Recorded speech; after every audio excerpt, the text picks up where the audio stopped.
Hello everyone, welcome to my YouTube channel.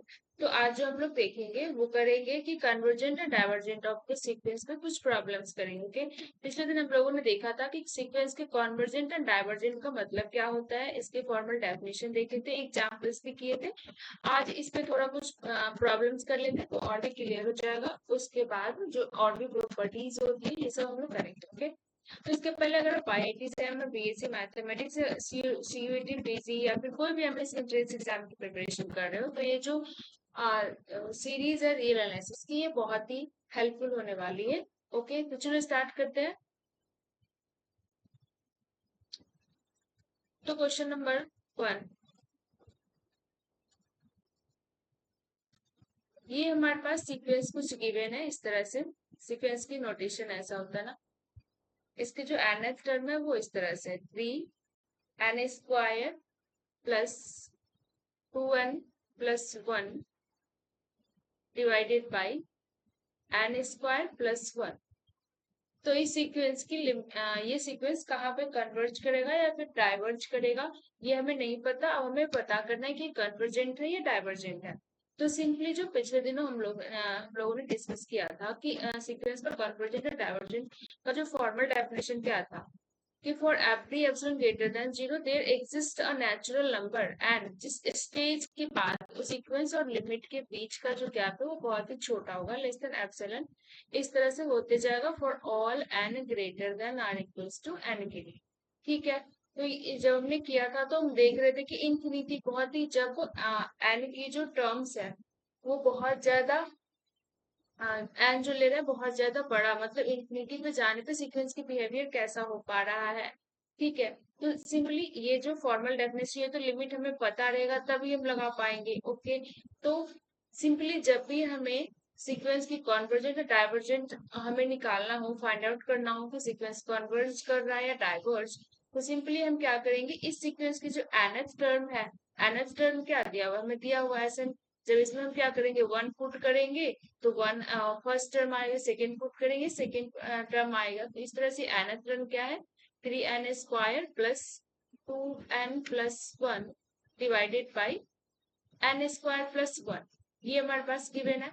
तो simply जब भी हमारे पास ऐसे गिवन हो तो nth टर्म्स को हम limit n tends to infinity को फाइंड आउट कर लेंगे। वो लिमिट अगर एग्जिस्ट किया और यूनिक हुआ, फाइनाइटली यूनिक हुआ, तो वो क्या हो जाएगा, सीक्वेंस कन्वर्ज कर रहा है।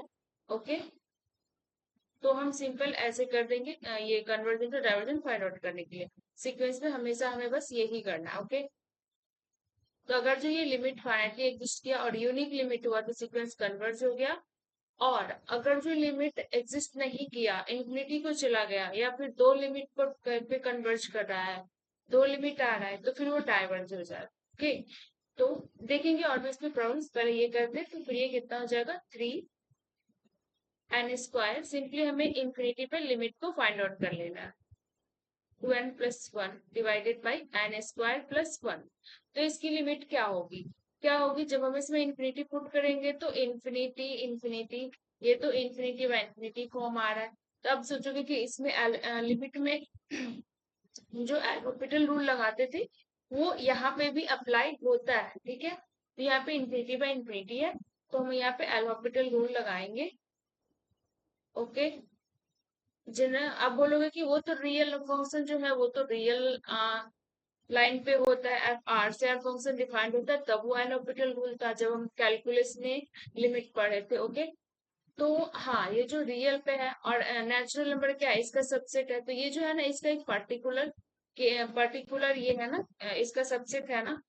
तो एक तरह से ये पर्टिकुलर केस हो जाता है, तो हम यहाँ पे भी लगा सकते हैं, एल'होपिटल रूल वर्क करता है यहाँ पे भी। ओके, तो देखते हैं, जो भी लिमिट का कॉन्सेप्ट है वो यहाँ पे भी वर्क करता है। ओके, नेचुरल नंबर पे भी।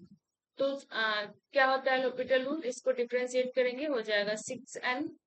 ओके, फिर +2 डिवाइडेड बाई 2n+1। फिर से अब इसमें लिमिट पुट करेंगे तो क्या हो जाएगा, इंफिनिटी बाई इंफिनिटी फिर से हो रहा है, तो फिर से हम डिफरेंशिएट करेंगे, लिमिट एल'होपिटल रूल लगाएंगे। तो ये कितना हो जाएगा, 6 एंड 2 का तो हो गया 0 डिवाइडेड बाई 2, तो अब ये सिंपल हमारे पास 3 आ गया। ये 3 हमारा जो है वो लिमिट पॉइंट है, ये एग्जिस्ट भी कर रहा है एंड यूनिक भी है ना। तो इसीलिए ये सीक्वेंस क्या हो गया, सीक्वेंस कन्वर्ज कर गया, सीक्वेंस कन्वर्जेंट हो गया एंड लिमिट क्या हो गया, कन्वर्जेस टू द लिमिट 3 पे। ओके, इस क्वेश्चन को एक और तरीके से बना सकते हैं, ये तो हमने एल्होपिटल रूल लगा के लगा दिया, ठीक है। तो दूसरा मेथड देखते हैं कि कैसे कर सकते थे इसको। ये सीक्वेंस का इन्फिनिटी बाय इन्फिनिटी हो रहा है, और यहाँ पे देखो, यहाँ पे जो हाईएस्ट डिग्री है वो 2 है, यहाँ पे भी 2 है। तो इस तरह के क्वेश्चन में क्या करेंगे, ये हाईएस्ट डिग्री वाले जो टर्म्स है इसको कॉमन लेके हम कैंसिल आउट कर देंगे, फिर हमारा हो जाएगा ऐसे भी। तो और कैसे कर सकते थे, सेकेंड जो है मैं ऐसे कर सकते थे कि limit N tends to infinity, n square को हमने ऊपर से कॉमन ले लिया, फिर ये हमारे पास क्या हो गया 3 प्लस 2 बाई एन हो गया plus 1 by n square divided by, यहाँ से भी हमने एन स्क्वायर कॉमन ले लिया, ये हो गया 1 plus 1 divided by n square. Okay, n square cancel out हो गया। अब हमें क्या करना है, इन्फिनिटी पुट करना, तो ये कितना हो जाएगा 3 प्लस 2 बाई इन्फिनिटी, तो ये तो 0 को चला जाएगा, फिर प्लस 1 बाई इन्फिनिटी, ये भी 0 को, एन स्क्वायर तो वो भी 0 चला जाएगा, एंड ये कितना हो जाएगा 1 प्लस ये भी हो जाएगा 0, तो यहाँ से आ गया हमारे पास 3। ठीक है, तो इस क्वेश्चन को ऐसे भी कर सकते थे। अब सेकेंड क्वेश्चन देखते हैं, कन्वर्जेंट एंड डाइवर्जेंट पे। क्वेश्चन नंबर 2 है कि ये जो सीक्वेंस है, एसएन जो है कोई सीक्वेंस है जिसका एसएन टर्म्स मतलब nth टर्म्स हमारे पास इस तरह से गिवन है, n+1 माइनस रूट एन। ठीक है, तो इस सीक्वेंस के बारे में हमें पता करना है कि ये जो सीक्वेंस है वो कन्वर्जेंट है या फिर डाइवर्जेंट है, कन्वर्ज और डाइवर्ज। तो देखो इस टाइप के क्वेश्चन को कैसे करेंगे। तो सबसे पहले जब भी हमारे पास ऐसे स्क्वायर रूट में आए और इस तरह के क्वेश्चन आए तो हम इसको रैशनलाइज कर देते हैं। ठीक है, इस टाइप के क्वेश्चन जब भी आए रैशनलाइज को एक बार याद करना ही करना है। ओके, तो कन्वर्जेंट और डाइवर्जेंट के लिए क्या करते हैं, सिंपली हम इसकी लिमिट को फाइंड आउट करेंगे इंफिनिटी पे। Okay, limit N tends to infinity root n+1 minus root n. ठीक है, तो ये क्या हो जाए, ये देखो इन्फिनिटी जब इसमें हम पुट करते हैं तो इन्फिनिटी माइनस इन्फिनिटी बन रहा है, तो ये तो लिमिट का इंडिटरमिनेट फॉर्म हो गया, तो इसे हमें फाइंड आउट करना पड़ेगा। तो इसको हम क्या करते हैं, रैशनलाइज कर देते हैं। ठीक है, रैशनलाइज मतलब क्या, कि root n+1 minus root n divided by root n+1 plus root n. ठीक है, रैशनलाइज का मतलब ये होता है ना, इसका अपोजिट साइन से ऊपर नीचे मल्टीप्लाई कर देंगे, root n plus root n. ठीक है, तब इसको सिंप्लीफाई करते हैं तो ये कितना हो जाएगा, limit N tends to infinity, ये जो है ये a minus b a plus b के फॉर्म में आ गया, तो इसको क्या लिख सकते हैं, ये फॉर्मूला जो है a+b × a-b, ये क्या हो जाता है a² माइनस बी स्क्वायर, तो a हो गया हमारे पास, ये जब इसका स्क्वायर करेंगे तो रूट हट जाएगा, square root n+1 and a² minus b square, तो हो जाएगा माइनस n। ठीक, एंड ये कितना हो जाएगा, रूट n+1 रूट n, ये तो ऐसे रह जाएगा। ओके, n कैंसिल आउट हो गया और हमारे पास ये बच गया 1 divided by √n+1 plus root N. ये इंफिनिटी पे जब इंफिनिटी को टेंड करवाएंगे तो हो जाएगा infinity plus infinity and infinity plus infinity infinity, 1/इंफिनिटी कितना हो गया 0। तो ये जो सीक्वेंस है, यस, ये देखो ये लिमिट जो है यूनिक है, फाइनाइट है, ये जो सीक्वेंस क्या हो गया हमारे पास, ये कन्वर्जेंट सीक्वेंस हो गया। ठीक है, तो ये थे, अब देखते हैं कुछ डाइवर्जेंट के एग्जांपल।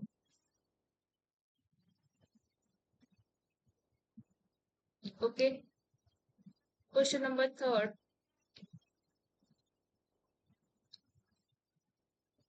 सीक्वेंस जो है इस तरह से है 2n। अब ये सीक्वेंस के बारे में फाइंड आउट करना है कि ये सीक्वेंस कन्वर्जेंट है या फिर डाइवर्जेंट है। ठीक है, तो इसको कैसे करेंगे, सिंपल, हमें कुछ नहीं करना, limit n tends to infinity, S n इसका nth टर्म को पकड़ेंगे, इंफिनिटी पे इसकी लिमिट को फाइंड आउट करेंगे, limit n tends to infinity 2 की पावर n। तब ये कितना हो जाएगा, 2 की पावर इंफिनिटी। अब एक बात बताओ, 2 को हम इंफिनिटी टाइम्स तक मल्टीप्लाई करवाते जा रहे हैं, 2 into 2 into 2 into 2 infinity times तक। तो ये क्या एक बहुत ही लार्ज नंबर नहीं हो जाएगा? ये इनफाइनाइट नहीं हो सकता क्या? क्या हम इसकी कोई भी फाइनाइट बोल सकते हैं कि नहीं 16 होगा या फिर 1032 होगा, कुछ भी? तो इंफिनिटी टाइम तक है, हम जितना भी मल्टीप्लाई करवाते जाएंगे ये इंफिनिटी को जाएगा। ठीक है, कोई भी फाइनाइट वैल्यू को तो नहीं आएगा। ओके, तो ये जो वैल्यू फाइनाइट नहीं आया तो ये क्या हो जाएगा सीक्वेंस, ये डाइवर्जेंट हो जाएगा। ओके, ये हो गया डाइवर्जेंट। ठीक है, नेक्स्ट देखते हैं क्वेश्चन नंबर 4। ऐसा कोई मान लो, ऐसा हमारे पास कोई सीक्वेंस है कि -1 की पावर n, इस तरह से इसका nth टर्म है। तो हम कैसे फाइंड आउट करेंगे कि ये सीक्वेंस कन्वर्जेंट और डाइवर्जेंट है? तो देखते हैं इसकी सॉल्यूशन। इसको कैसे करेंगे? सिंपल, हमें क्या पता था, जो limit n tends to infinity S N, ये हम फाइंड आउट करेंगे। ये कितना हो जाएगा, limit n tends to infinity -1 की पावर n। ठीक है, तो अब इसको हम कैसे फाइंड आउट करेंगे? ठीक है, तो ये देखो, ये इंफिनिटी से इंफिनिटी -1 इंटू -1 इंटू -1, ये इस तरह से मल्टीप्लाई होते जा रहा है ना।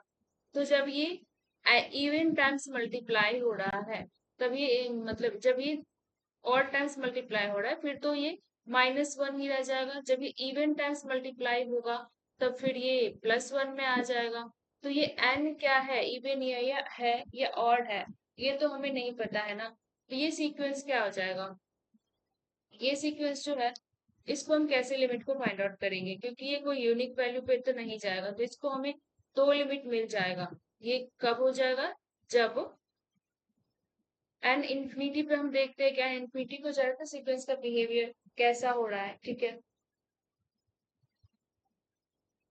तो जब एन हमारे पास ऑड होगा, एन ऑड होगा, तो ये ऑड टाइम्स मल्टीप्लाई होगा, वन तो वन वन वन, जितना भी मल्टीप्लाई करो वन ही रहेगा। बस माइनस की जो साइन है वो ऑड होगा तो -1 हो जाएगा। एंड जब एन इवन होगा तब ये क्या हो जाएगा, +1 हो जाएगा। तो इसके दो दो लिमिट एग्जिस्ट कर गए, यूनिक लिमिट नहीं है। तो ये जो सीक्वेंस क्या हो गया, ये डाइवर्जेंट हो गया। ठीक है, ये सीक्वेंस डाइवर्जेंट हो गया।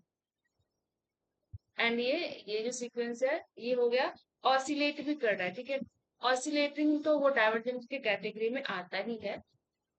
तो यहाँ से ये तो क्लियर हो गया कि ये डाइवर्जेंट है। अब ये अगर हम बात करने जाएगी ऑसिलेटिंग है क्या, फाइनाइटली ऑसिलेट कर रहा है या इनफाइनाइटली, तो ये जो सीक्वेंस है ऑसिलेट कर रहा है, फाइनाइटली ऑसिलेटिंग है। क्योंकि देखो यहाँ पे, अगर हम इस सीक्वेंस के टर्म में n=1 पुट करें तो -1 की पावर 1 -1 हो गया। अगर हम 2 पुट करें तो ये हो गया 1। अगर हम 3 पुट करें तो ये हो जाएगा -1। तो सीक्वेंस के टर्म्स कैसे बन रहा है, ये जो सीक्वेंस है वो कैसा हो रहा है, ये कुछ ऐसा हो रहा है, देखो -1 1 -1 1, इस तरह से चलते जा रहा है। तो सीक्वेंस किसी एक फाइनाइट लिमिट को तो जाएगा नहीं, ये ऑसिलेटिंग। चलो इसको देखते हैं, ये ऐसा है क्या, 0 है, यहाँ पे -1 है, 1 है। सीक्वेंस कैसे चल रहा है, 1 -1 फिर 1 फिर -1 फिर 1, फिर ऐसे ऐसे चलते जा रहा है। तो ये किसी भी एक फाइनाइट लिमिट को नहीं जा रहा है, इसके दो लिमिटिंग पॉइंट्स हो गए, ये -1 और 1। तो ये जो सीक्वेंस है कन्वर्जेंट तो नहीं होगा, डाइवर्जेंट होगा। और अगर ऑसिलेटिंग की बात करें तो फाइनाइटली ऑसिलेटिंग होगा। ठीक है,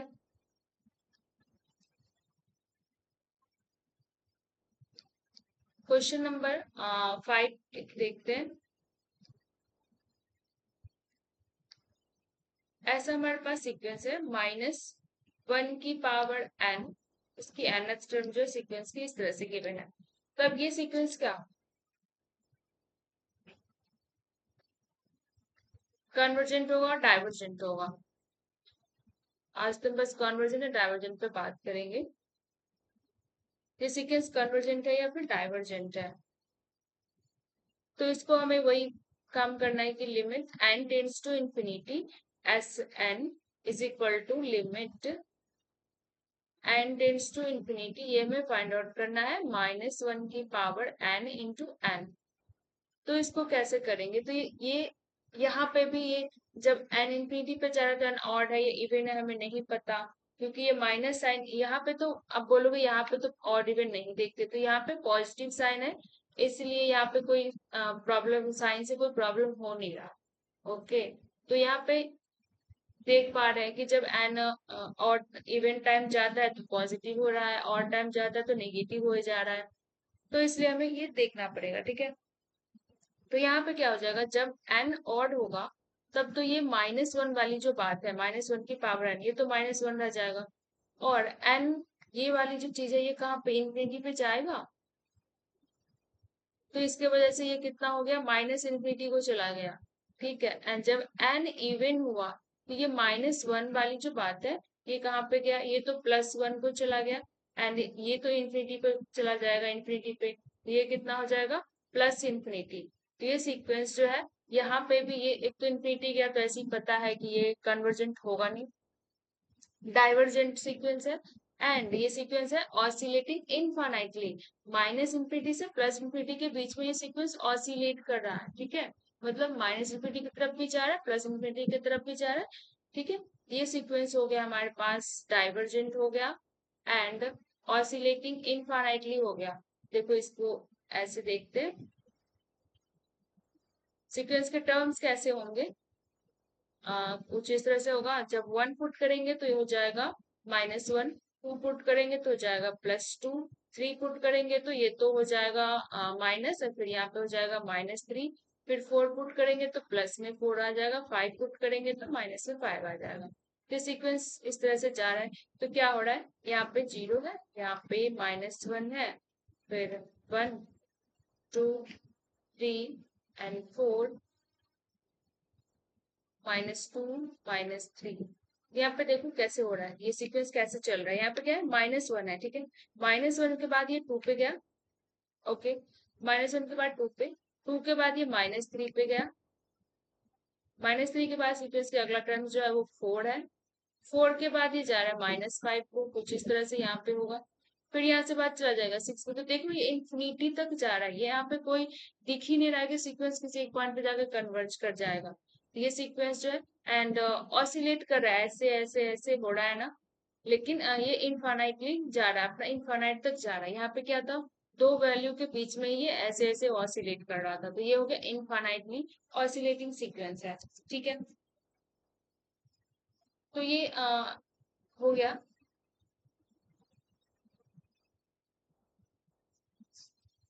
ओके,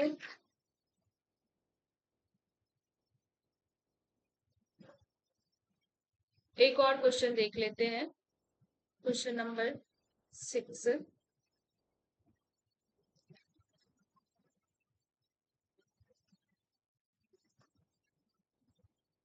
इसकी लिमिट, इस सीक्वेंस की टर्म्स जो है वो ऐसा है, n की पावर 1/n। तो ये सीक्वेंस कैसा होगा, कन्वर्जेंट होगा, डाइवर्जेंट होगा? इसके लिए हम क्या करेंगे, limit n tends to infinity, n की पावर 1/n। और ये जो ये वाले जो है ना, ये बहुत टाइम हमें यूज आता है अगले, मतलब और भी टफ टफ प्रॉब्लम जब हम करते हैं तो सिंपली इसे हमें याद करना पड़ता है, इसके करना नहीं पड़ता, मतलब वैसे भी रहता है तो ठीक रहता है कि इसकी लिमिट ऐसा होता है। तो फाइंड आउट कर लेते हैं इसकी क्या होगा, कन्वर्जेंट या डाइवर्जेंट है। जब हमने इसमें इंफिनिटी पुट किया तो इंफिनिटी हो गया, एंड 1/इंफिनिटी तो 0। तो अब इसको कैसे करेंगे, तो इस टाइप की प्रॉब्लम्स में जब भी हमारे पास पावर में गिवन है तो इसको हम इस तरह से, जैसे लिमिट के केस में कर देते डिफरेंशियल कैलकुलस में, वैसे इसको कैलकुलेट कर सकते हैं। ठीक है, इसको हमने मान लिया y is equal to n की पावर 1/n, एंड y जो यहाँ पे सीक्वेंस है तो हम सीक्वेंस ही मान लेते हैं। S N is equal to, हमने ऐसा मान लिया, फिर हमने लॉग ले लिया, log of S N is equal to 1/n, log of n हो जाएगा। अब इसमें जब हम लिमिट पुट करते हैं, limit n tends to infinity, तो ये कितना हो जाएगा, इंफिनिटी बाई इंफिनिटी हो जाएगा। अब हम इस पे एल हॉपिटल रूल लगा देंगे, ठीक है। लॉग एन का डिफरेंशिएशन क्या हो जाएगा, 1/n डिवाइडेड बाय एन का कितना हो जाएगा, 1। ये सिंपल हो गया, 1/n। N tends to infinity पे ये हो जाएगा 1/infinity, ये चला जाएगा 0 पे। ओके, तब हमें यहाँ पे सीक्वेंस, ये तो लॉग एस एन की लिमिट आया, हमें इस सीक्वेंस की लिमिट चाहिए। तो हम फिर से क्या करेंगे, दोनों तरफ ये ले लेंगे ई एक्सपोनेंशियल, ये कितना हो जाएगा, S N is equal to e की पावर 0 इज इक्वल टू 1। तो limit N tends to infinity, S N हमारे पास कितना हो गया, 1। ठीक है। तो ये जो लिमिट है ये यूनिक आया, फाइनाइट आया, इसलिए ये जो सीक्वेंस है ये क्या हो गया, कन्वर्जेंट हो गया। ठीक है, ये कन्वर्जेंट हो गया। तो आज के लिए इतना ही, और नेक्स्ट डे हम लोग आगे का कॉन्सेप्ट करेंगे, और उसके बाद और भी बहुत सारे अच्छे अच्छे प्रॉब्लम्स करेंगे। ओके, तो आज के लिए इतना ही, मिलते हैं नेक्स्ट दिन।